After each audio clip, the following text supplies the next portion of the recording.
আসসালামু আলাইকুম গাইস। এই যে আমার ভাই একটা প্রতিবন্ধী দেখতে পাইছেন। আজ মঙ্গলবার 3 তারিখ সাথে গ্রাম আইছি এই কম্বলটাই ভাইকে দেওয়ার জন্য। আপনারা দেখতে পাচ্ছেন ভাইয়া, আপনি কি খুশি? হ্যাঁ, আমি অনেক খুশি। আপনারা উদ্যোগ নিতেন, এতে আমার খুব খুশি। এটা হয়তো আর মানুষকে সাহায্য করে দেন। এই যে আমার মতন যারা আছে তাদেরকে যদি সাহায্য করতে আপনারা পারেন, তাহলে আমার অনেক খুশি। আমাকে দিয়ে আরও খুশি। এই বলে আমার বক্তব্য শেষ করছি।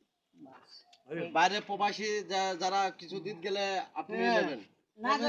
আমি বাইরে প্রবাসী ভাই বোনেরা, আমি তাদের উচিত কিছু কথা বলি।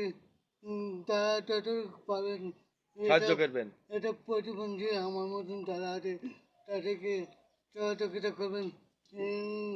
করলে আল্লাহ আপনাদের অনেক ভালো লাগবে। এই বলে আমি বক্তব্য শেষ করব। ধন্যবাদ।